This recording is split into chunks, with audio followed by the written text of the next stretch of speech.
Buenas tardes a todos. Soy Miguel Falomir, director del Museo del Prado. Van a permitirme unas brevísimas palabras de bienvenida, de reconocimiento y de agradecimiento. Justo dentro de un mes, el Museo del Prado cumplirá 204 años. Son muchas las personas que han contribuido decisivamente a cumplir estos 204 años y uno de ellos, realmente importante en los últimos tiempos, pues fue José Pedro Pérez-Llorca, presidente que fue del Real Patronato del Museo del Prado entre los años 2012 y su fallecimiento en 2019. Desde hace unos años y gracias al apoyo de Pérez-Llorca Abogados, pues nos reunimos cada otoño en este auditorio para escuchar alguna personalidad importante del mundo de la cultura que nos habla sobre temas que creemos que a José Pedro le hubieran gustado escuchar. Tuvimos a Mary Bear, al filósofo Safransky, hoy tenemos a Carson. Yo quisiera agradecer a todos los que han hecho posible pues, esta conferencia, a Carson que aceptara nuestra amable invitación y a todos ustedes por su asistencia. Muchas gracias. Tiene la palabra Pedro Pérez-Llorca.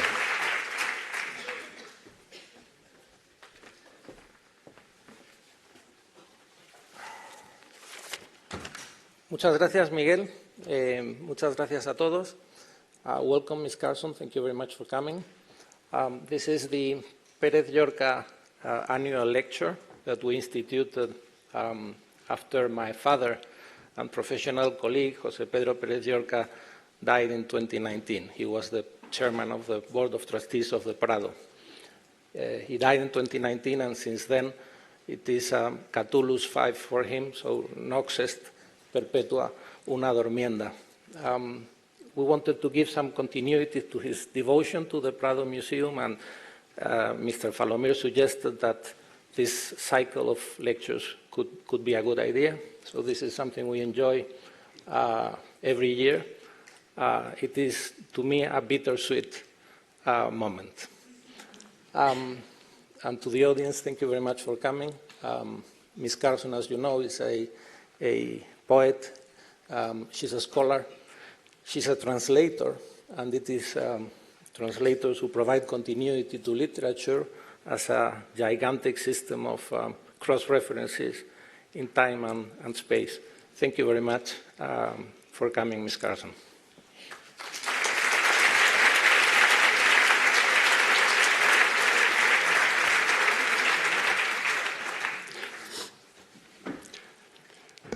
Me siento privilegiado al poder tomar la palabra para dar la bienvenida a Anne Carson y presentarla ante un auditorio lleno de lectores y conocedores de su obra, a quienes, desde luego, no estoy dotado para instruir, pero sí en cuyo nombre me siento poder actuar para agradecer a nuestra autora, hoy conferenciante Pérez-Llorca, por cuanto de ella hemos recibido.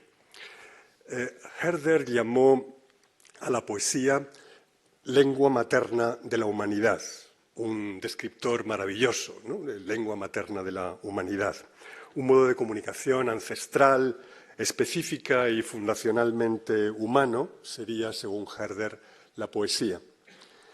Pero por muy hermosa y plausible que nos resulte esta definición, apenas sabemos nada de lo que hace verdaderamente a la poesía, ni existe fórmula alguna que nos aclare lo que la poesía es.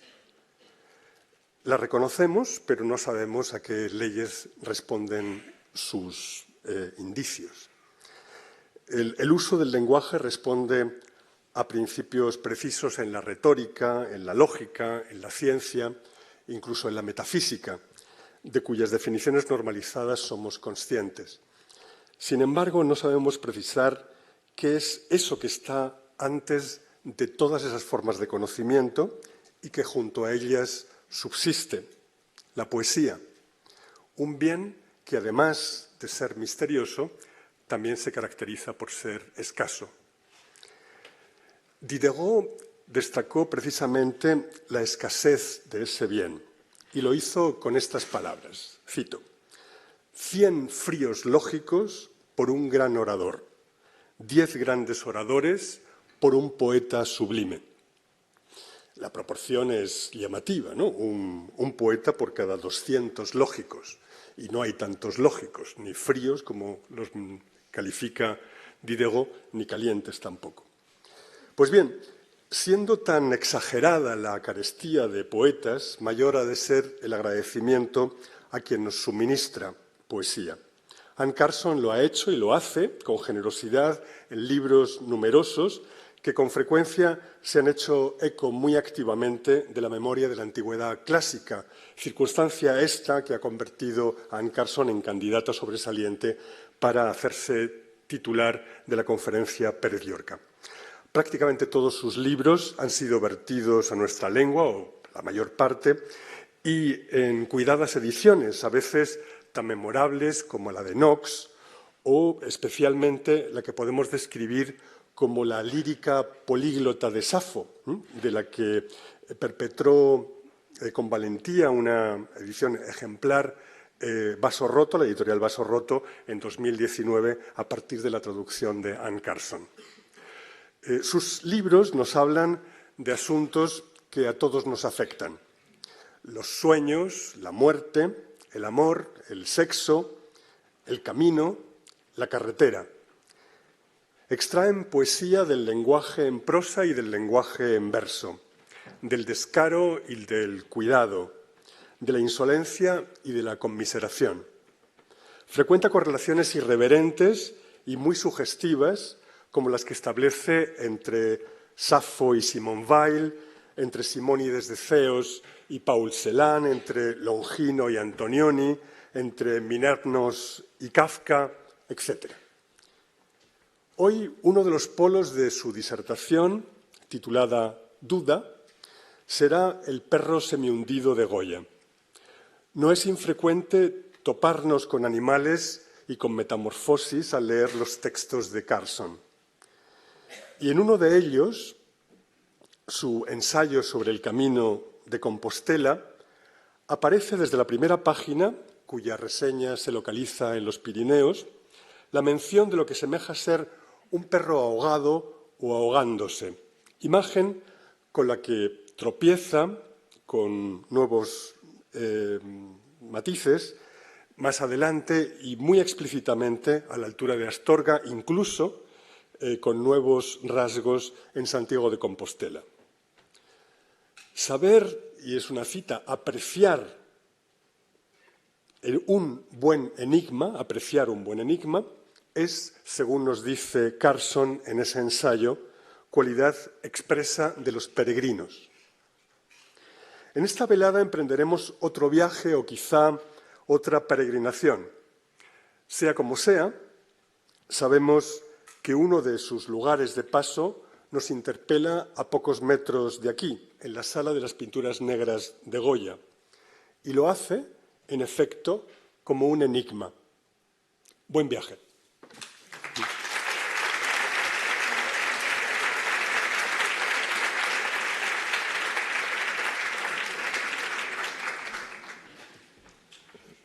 Thank you. It is a great honor to be speaking at the Prado. I thank you for inviting me. Thank you for coming. But I have to say, before starting, something a little bit apologetic.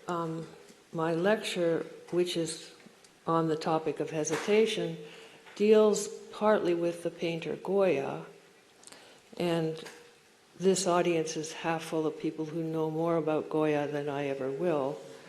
So I would ask you to forgive me if the things I say about Goya seem unsophisticated or shallow. I am often unsophisticated and shallow, and I had to think through these issues of Goya in my own way, so that's how that is. This is a lecture on hesitation in 6 parts. As a lecture, it does not take a straightforward path. Instead, I propose contemplation of a certain dog. This dog, Goya's dog, a dog rendered by the Spanish painter Goya in 1819 or so.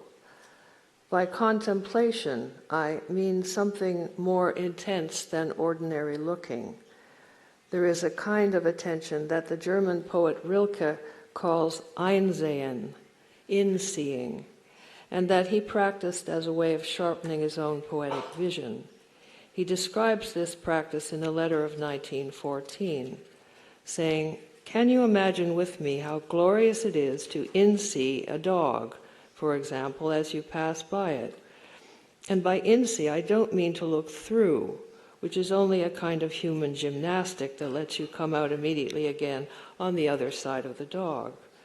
What I mean is let yourself precisely into the dog's center, the point from which it begins to be a dog, the place in it where God, as it were, would have sat down for a moment when the dog was finished in order to study it and say that it was good."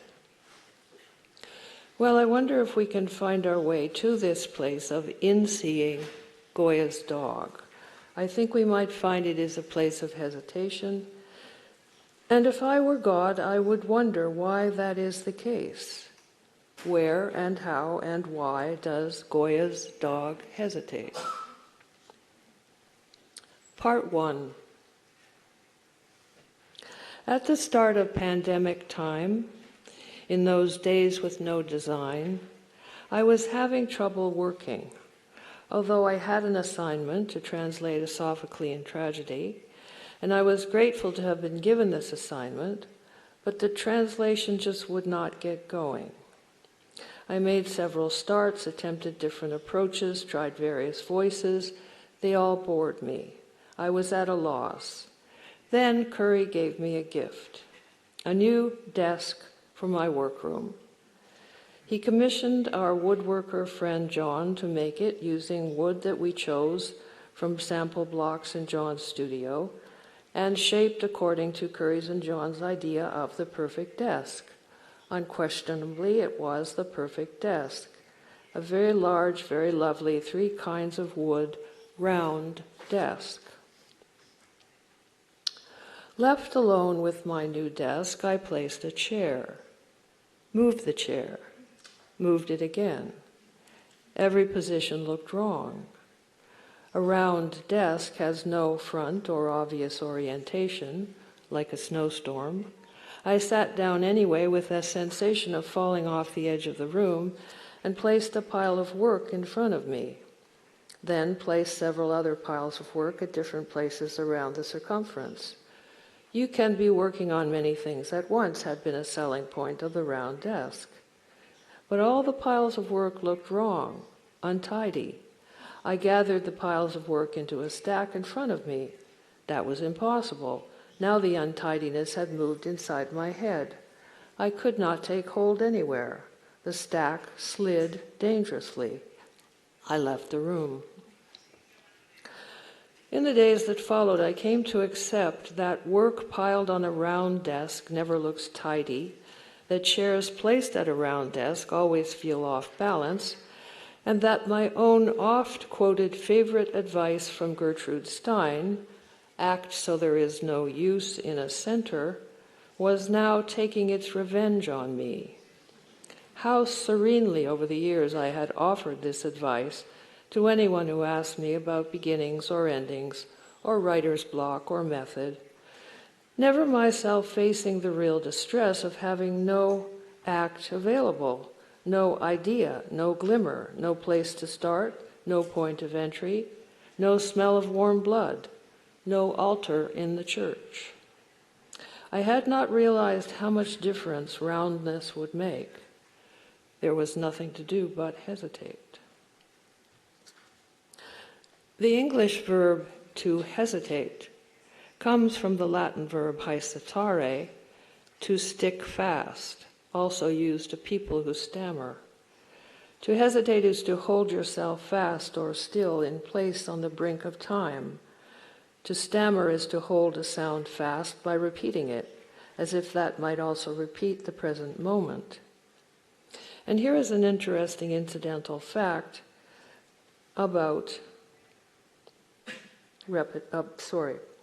Here's an interesting incidental fact that when the filmmaker Fellini was shooting his film Petronius Satyricon and wanted to convey the brokenness of our relation to the past of ancient Rome, he deliberately made a badly dubbed soundtrack so that the actors' mouths do not align with the sounds they are expressing.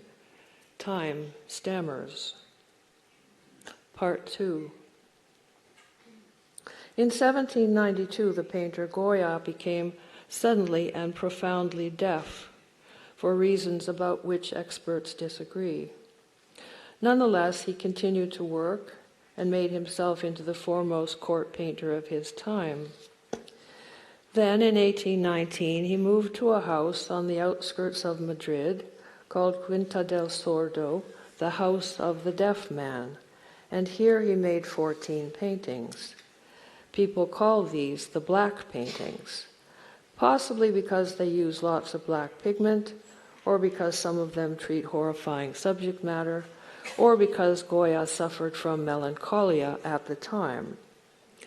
The dog we are contemplating is one of the subjects of the black paintings, which, for reasons known only to Goya, were painted directly on the walls of his house, not on canvas, and also, for reasons known only to Goya, painted on top of other murals that were already there.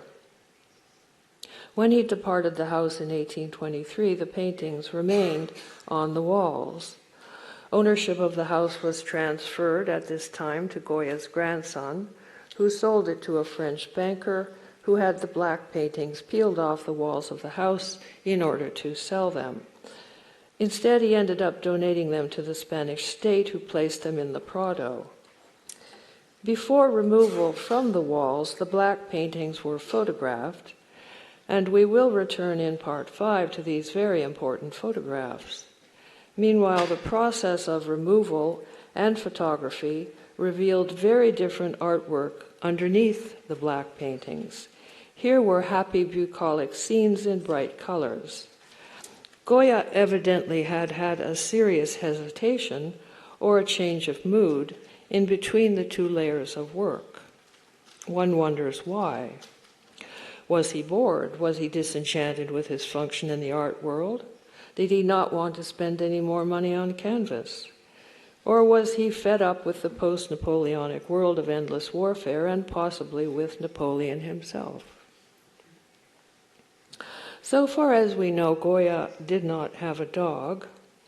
So far as we know, Napoleon did not have a dog either, although he did have a deep and difficult relationship with his wife's dog, Fortune, who liked to sleep on Josephine's bed in place of Napoleon. Napoleon also had a deep and difficult relationship with the Duke of Wellington, who would eventually defeat him at the Battle of Waterloo, and who enjoyed hunting so much that he, the Duke of Wellington, brought his hunting dogs with him from England to Spain when he fought the Peninsular War. 3 evenings a week he took the dogs out to run down rabbits. The rabbits were then given to the army kitchen to supplement the dinners of the soldiers of the Duke of Wellington. At least most of the rabbits. The ears and tail were traditionally awarded to Wellington's dogs as a treat. Excuse me, I'm really getting too hot.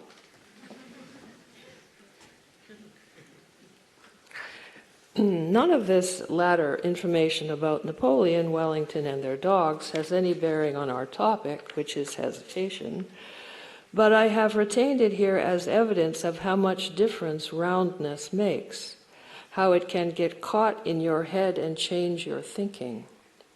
A round desk has no up or down, no north or west, no linearity, no logic. I've heard of a theory endorsed by the poet Rilke in Letters to Friends that the stone of great cathedrals is changed over the centuries by organ music from within the church, shaping it into new vaults and arches overhead. I was at first inclined to dismiss this as a crackpot idea of Rilke's, but then found myself confessing how the roundness of the round desk had got into my head and changed my thinking, and I had to hesitate. I cannot resist offering one more instance of round thinking, namely, that when Napoleon became emperor, he passed a law making it illegal to name your dog Napoleon. Part 3. I was sitting at the round desk one day thinking about thinking when a chipmunk ran past the window outside. A chipmunk, as you may know, is a small striped rodent with an exuberant manner and a short lifespan. A chipmunk's heart beats very fast. Its movement is by running or bouncing. It has very tiny hands. Chipmunks live mainly in North America and Siberia.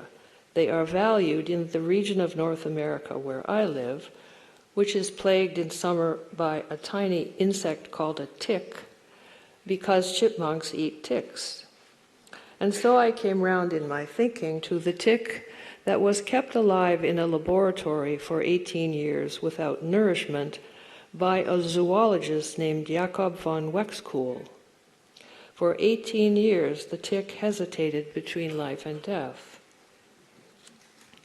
Jacob von Wexkull was an Estonian zoologist and philosopher, 1864 to 1944, who invented biosemiotics, suggesting that every animal, human or non-human, has a distinct perceptual universe, an Umwelt, in which it exists and acts and makes its meaning.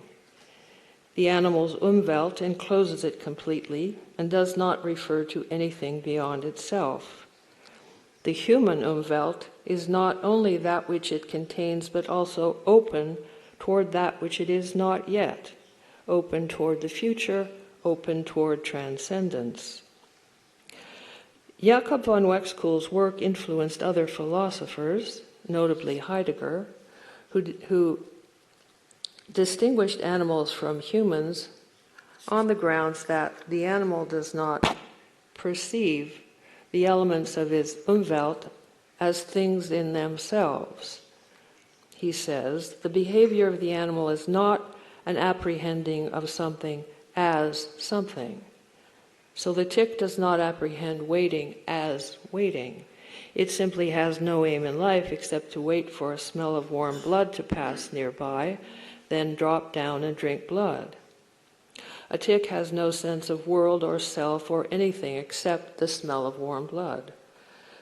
And for Heidegger, this is an instance of what he calls the poverty of animals. Jacob von Wexkull sees the same situation less negatively. For him, the tick and the warm blood are two elements of a single musical score, a giant musical score in which everything in the cosmos participates. What he calls this is attunement. You might find his musical creationism quaint or romantic, but it does remind us to look at life in terms of wholeness, perception, and purpose. Biologists nowadays understand life as a thermodynamic process in which complex systems harmonize to achieve equilibrium. Jacob von Wexkull seems to be moving toward the same vision by a different path when he celebrates the subjectivity of non-human beings as a pattern of attunement. Is the tick, he asks, a machine or a machine operator? Other biologists see animal action as a matter of reflex, a transfer of stimuli by electrical impulse. But, says Jacob von Wexkull, a stimulus has to be noticed by the subject. This sort of noticing, or attunement, is something I witnessed once in a different context, in church, actually, in the spectacle of a truly religious person. This person came into church late, a messed-up-looking guy with strange haircut and fantastic overcoat. He fumbled his way to a pew, anxieties all around him in a sort of swarm. Then he caught sight of the altar, and he attuned. He was loose, Then he attuned, his whole body straining forward at an angle, as if every molecule in him wanted to merge with the altar, and would have done so except for this incidental barrier of body that kept them separate. All his anxieties moved forward into this one single faith and single longing. The poet Rilke might have said that the man was in-seeing the altar. It is interesting to speculate on whether Rilke and Jacob von Wexkull ever had a conversation about their concepts of attunement, noticing, and in-seeing, for the two men knew each other quite well. Jacob von Wexkull's mother-in-law was one of Rilke's wealthiest patrons. And we will return in part 4 to this provocative relationship. But first, let me suggest a link between religiosity and hesitation. For some people, to pray is to hesitate, and to hesitate is to pray. One such person was Sappho, a Greek poet of the 7th century BC who lived in a culture saturated by gods and religious awareness. The following poem is the oldest written testimony we have to Sappho's verse. It's a formal hymn of invocation to the god Aphrodite, calling her to come from the island of Crete, where she lives, to a sacred grove on Lesbos, where Sappho lives. It says, "Hear to me from Crete to this holy temple, where is your graceful grove of apple trees and altars smoking with frankincense, and in it cold water makes a clear sound through apple branches. And with roses the whole place is shadowed, and down from radiant shaking leaves sleep comes dropping. And in it a horse meadow has come into bloom with spring flowers, and breezes like honey are blowing. In this place, you, Cuprous, taking up in gold cups delicately nectar mingled with festivities, pour." Everything in this poem is waiting.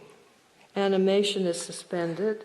The first word is an adverb, meaning here, hither, to this place. An adverb usually followed by some imperative verb, like come or go. But in this case, the imperative doesn't arrive until the very last word of the poem, pour. By implication, the god Aphrodite arrives at the same moment. Until then, the sacred grove and the poem vibrate with the lack of her. And at the center of this vibration is a dropping down of sleep. From the Greek word coma, this coma is a rare and weird word, used in the medical text of that lethargy we still call a coma, and turning up in poetry always with connotations of another world. Coma partakes of the timeless time of divinity. Yet this poem is set in the human present tense, grammatically speaking, the tense of hesitation. Stylistically speaking, the poem is constructed as a ring composition, an ABA structure, whereby the poet comes round at the end in a sort of circle to the same thing that was placed at the beginning, framing a difference in the middle. Ring composition is an elegant and reassuring compositional device, famously practiced by Homer in his Odyssey. To read the Odyssey is to follow Odysseus round and round the many rings of his fictions of self. And this ring structure is not a suspension of life, but a space where life flows in. Time hesitates. But as we learned from Fellini, time is plastic and technical, easy to manipulate for artistic effect. Something else I noticed when reading Homer, as you know, Homer calls his hero Odysseus Polytropos, the man of many turns, partly because Odysseus is always lying. He makes up a different story of who he is for everyone he meets, including his own wife, his own son, his own father, and the goddess Athena. Being a fraud is how he survives. And to teach us to mistrust every story or form of storytelling is one of Homer's main lessons in the poem. It struck me then how easily roundness associates itself with unreliability. Sitting at the round desk, I found myself constantly worried that objects would fall off the edge. So I moved the Greek lexicon toward the center of the desk. But then I couldn't read it, so I moved it back. But then toppling off looked imminent, as the edge was ever present in the corner of my eye, so I tried for a middle position, and in fact the worry about all this was like noise, and instead of writing sentences, I was doing nothing but move my lexicon around, avoiding the edge. Interesting, though, to speculate on what this edge represents. Obviously, a square desk has edges too, but they don't seem always threatening to give way. And I wonder, do animals worry about falling off the edge of things? Do they see edges at all? Do they see an edge as an edge? Is that what the dog in Goya's painting is gazing at or searching for as he stares upward into a vast empty yellow void? And then it struck me how that vast empty yellow void has something pre-Socratic about it. The pre-Socratics, as you know, were those philosophers of antiquity, before Plato, who sought to discover what single substance constitutes the world. Water, said one. Fire, said another. Air, said a third. But it was the Milesian thinker Anaximander who identified the essential and original substance as something he called to apeiron, which means the unbounded or the boundless, the thing with no edges. Anaximander was very concerned with the edges of everything, both in space and time. He was the first person to make a map of the world. He also mapped constellations in the sky, and he invented the gnomon, or sundial. It interests me that Anaximander's thinking about edges and edgelessness led him to a cosmology that is also moral. Only one fragment of his thinking remains to us in his own voice. This is the famous fragment 1 of Anaximander. Whence things have their coming into being, so they have their passing away. For they give justice and recompense to one another for their injustice, according to the ordering of time. No one is clear what kind of justice is meant here, what kind of giving of recompense, or, for that matter, what kind of things are boundless. Is darkness boundless, or light, or emotions, the space and time before you were born, or the absence of you after your death, or that vast empty yellow void surrounding Goya's dog? Part 4. To escape boundlessness for a while, I go outside and sit on the back porch, eating blueberries from a bowl and watching chipmunks race around in the flowers. The flowers shake and bounce as small furry animals cavort under their leaves. Then one of the chipmunks makes a dash for the porch.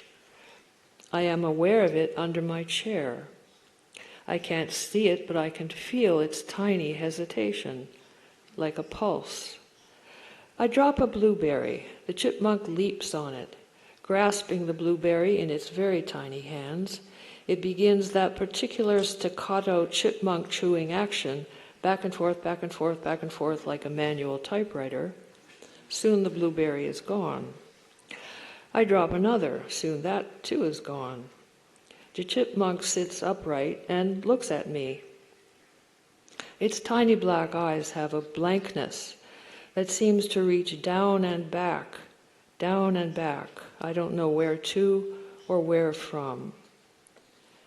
I like this boundless blankness.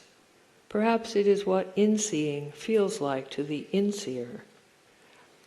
At any rate, the chipmunk and I are sharing this blank, although separately. We seem aware of a border between us. We hesitate on opposite shores of ignorance, gazing at one another. During the gaze, time is forgotten, and when we return to time, there is a dislocation in it, a jump cut, a sort of stammer, as on Fellini's bad soundtrack. I drop a third blueberry for the chipmunk ignores it and dashes away. Had there been a moment of attunement between us? Had one of us failed it? This might be the right place to consult one of the most celebrated poetic philosophical texts on the topic of attunement between humans and animals. Rilke's Eighth Duino Elegy begins with the following description of the difference between the two. With all their eyes, animals look into the open. Only our eyes are turned backward and surround them like traps as they emerge into freedom. What is outside we know only from the animal's gaze. What Rilke means by the open here seems to be the world itself, that is, the world unmediated by all the names, categories, and thinking that humans impose upon it, their arrogance of concepts.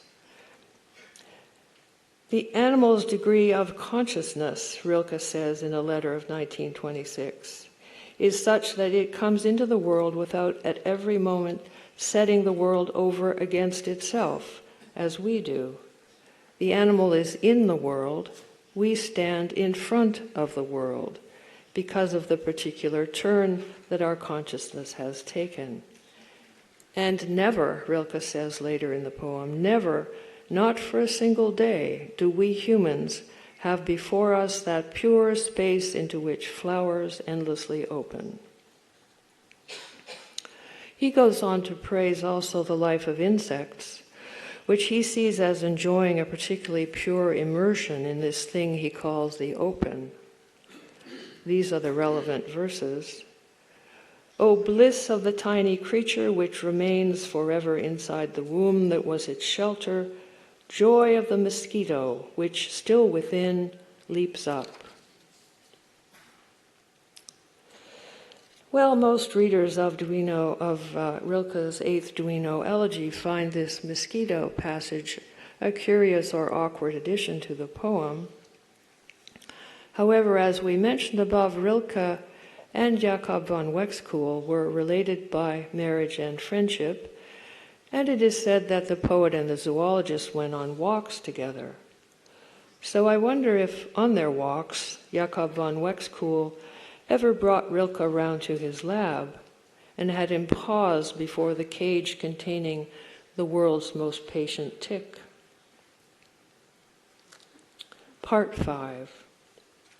So another day, I'm sitting on the back porch wondering about Rilke and the tick. I am again entertaining the chipmunk who sits in front of my chair, forcefully typewritering back and forth on a blueberry. One difference: today the chipmunk is fixing me with its boundless gaze while continuing to chew its blueberry. And suddenly the comradeliness of the whole scenario stirs a question. What if, suddenly by some apocalyptic mischance, the chipmunk and I found ourselves alone on the planet?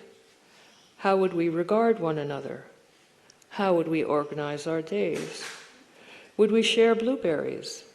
Would we reassume the power relation that has obtained between humans and animals since time began, and which seems to replicate itself endlessly in the power relation between social classes, between races, between sane and insane, between people who look good on Instagram and people who don't?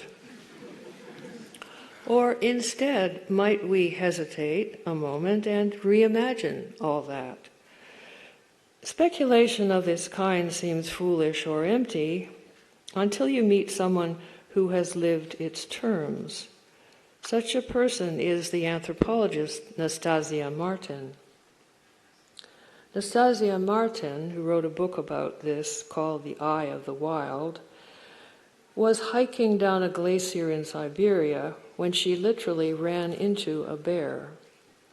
The bear opened its jaws around her head and bit down, and then, as she says, it went off with a chunk of my jaw clenched in its own.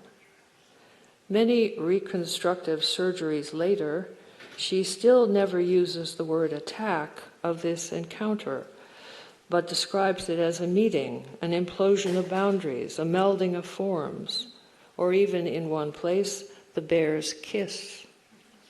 She speaks, in fact, here's a quote, of the bear's kiss on my face, the bear's teeth closing over me, my jaw cracking, my skull cracking, the darkness inside his mouth, the moist heat and pressure of his breath, as the most intimate experience she had ever had. She understands this experience as one of transformation, not destruction, and she speaks of herself and the bear as twin souls. A Siberian word, medka, becomes her designation for herself.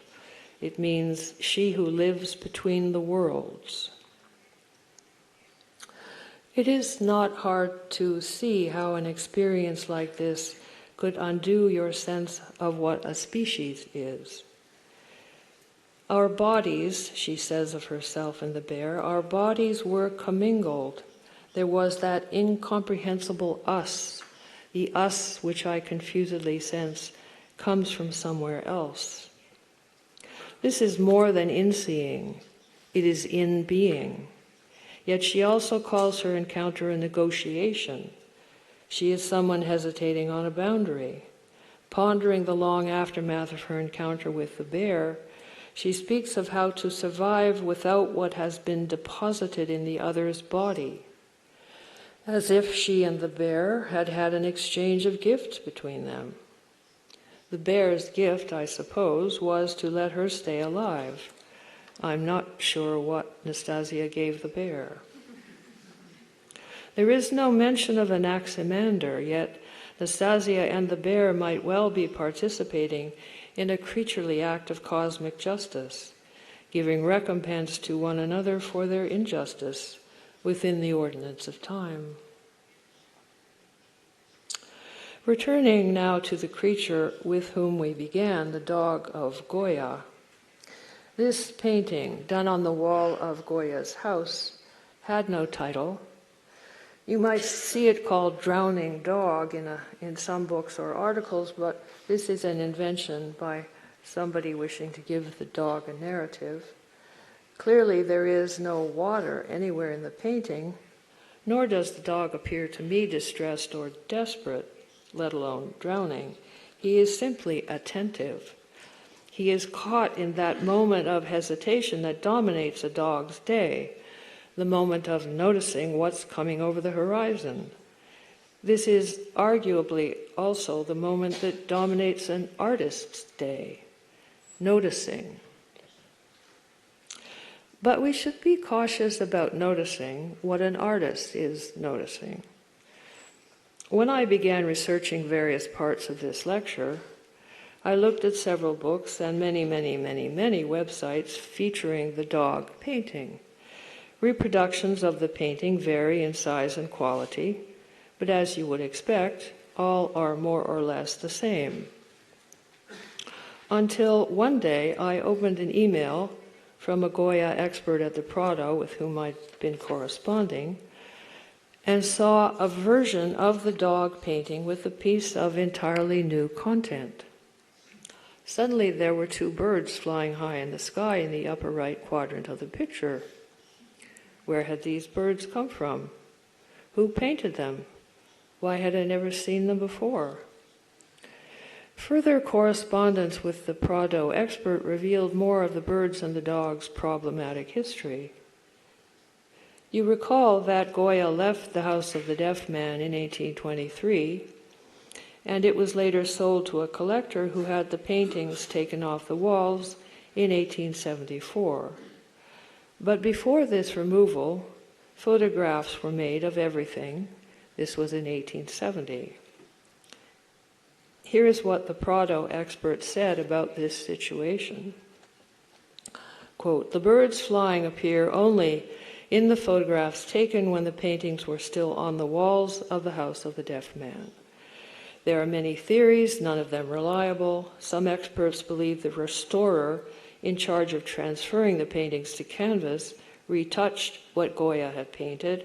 Others think they are cracks in the wall or an optical effect, but the truth is that today no trace of these birds can be seen in the original." So then, if the photograph showing the dog plus birds dates from 1870, and Goya left the house in 1823, it is most likely that what Goya painted was a dog noticing two birds flying high overhead in the sky, not a dog gazing into some unexplained vast yellow void. I confess I was disappointed by this conclusion. I had wanted the painting to give me an image of my own postmodern lost self. I had wanted the dog to be having a deep, serious, strange experience of Anaximandrian boundlessness. Instead, Goya depicted a creature gazing upward, perhaps hungrily, at what might be his dinner. It surprises me even now how much difference the birds make to the picture. I know this cannot be the case, but it seems as if the dog's eyes actually swivel upward to fix on the birds as they fly. And without the birds, the dog's gaze is straight out into the open. Seeing becomes einsehen. Part 6.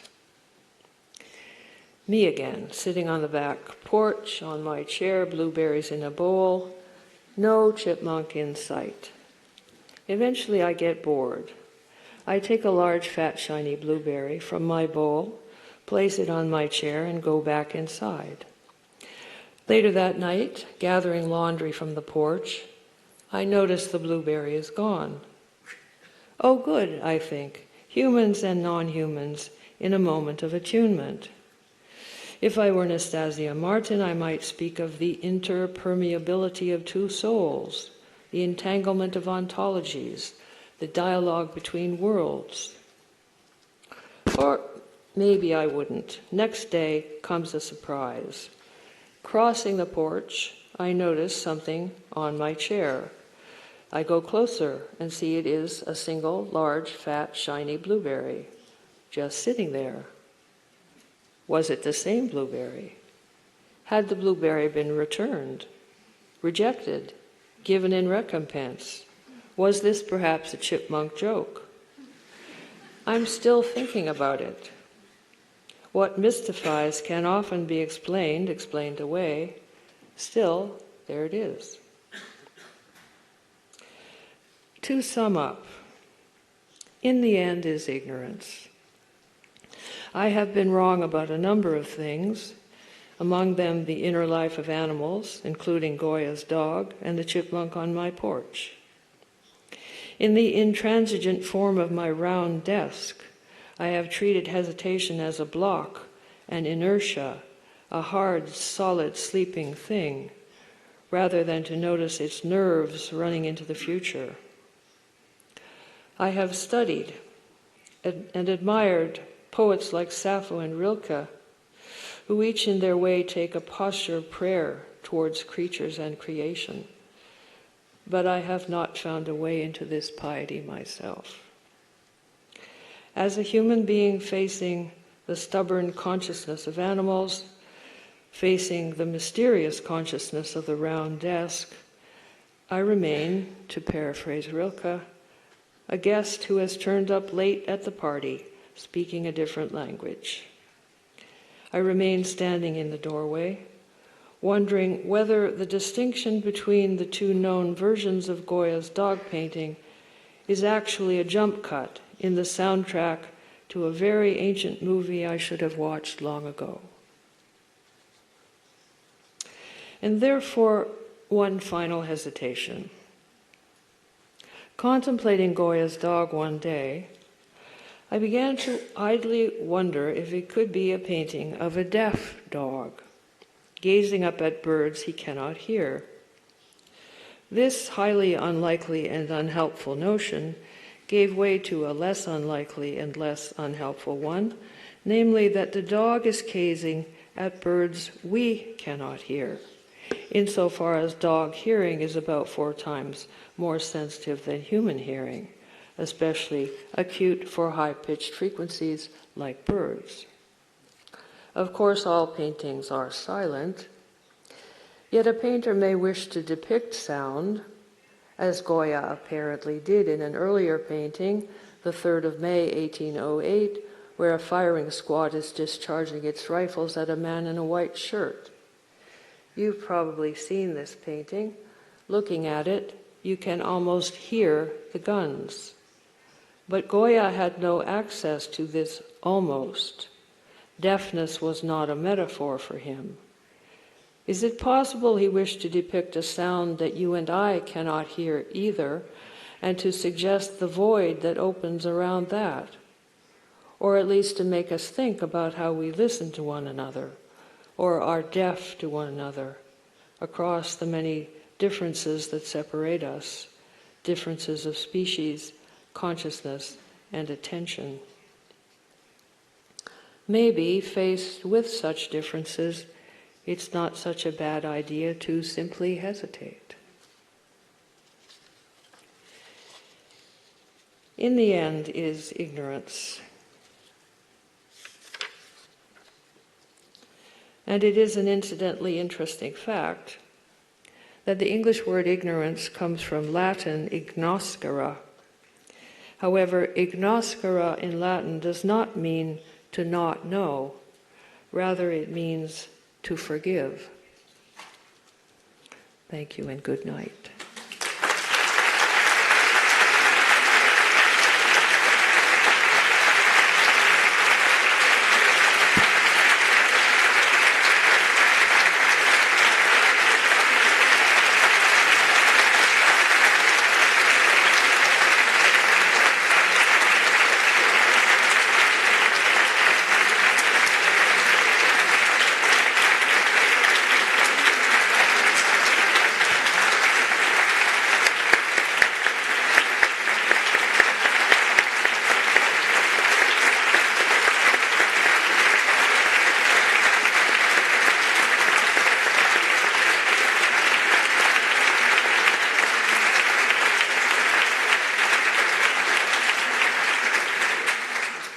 I could do an encore, another lecture. If you don't want that, you better be quiet.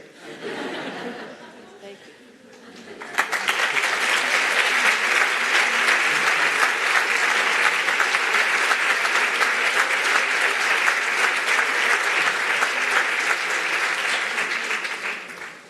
Bueno, un momento más, primero para agradecer a Anne Carson su tan deleitosa conferencia y también para aprovechar este momento antes de clausurar el acto para entregar una distinción.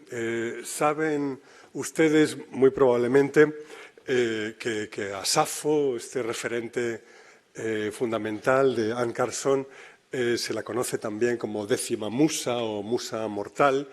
El Prado tiene, digamos, un asunto pendiente con las musas, puesto que en el conjunto de Villa Adriana que aquí se conserva, falta una. Tenemos 8 de las 9 musas y ocurre lo mismo con la bóveda de Luca Giordano en el Casón, que también nos falta una. De las 9 solo tenemos 8.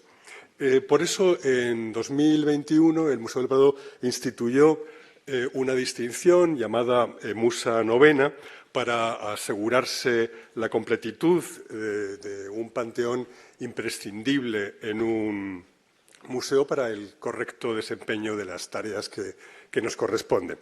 Bueno, pues hoy queremos distinguir a Anne Carson con este galardón que necesita, antes de concederse, la formulación de un conjuro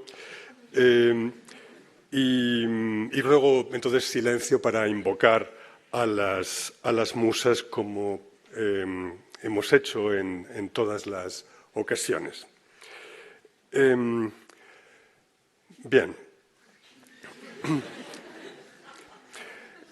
Es la hermana de Tersícore o Tersicore, de Melpómene o Melpomene.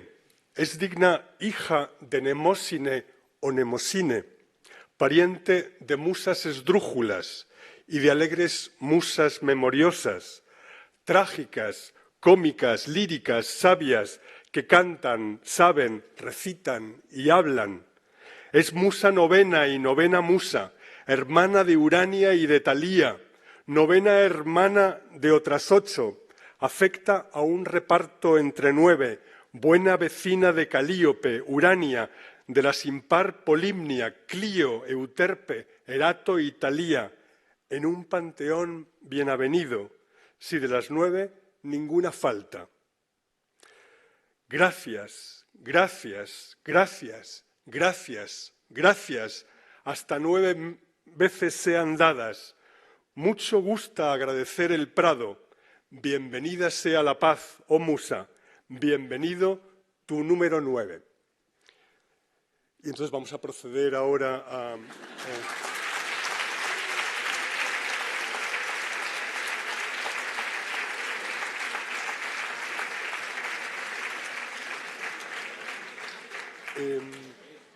entregamos esta distinción en reconocimiento de su importante labor.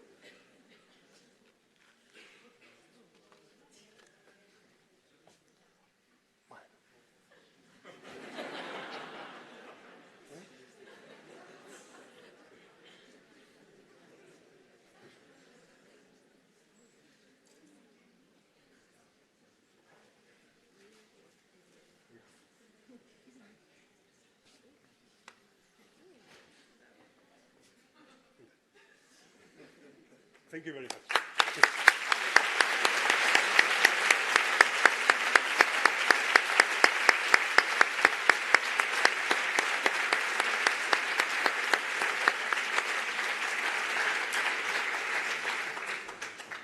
I'm a little overwhelmed by this,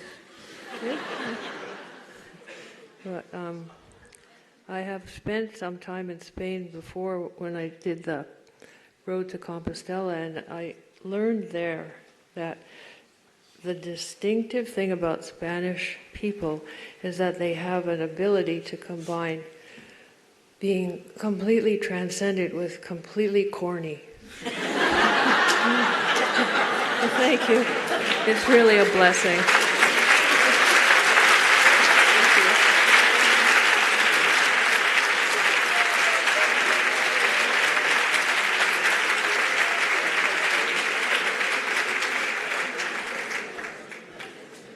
Bueno, y ya hemos concluido el acto. Feliz velada.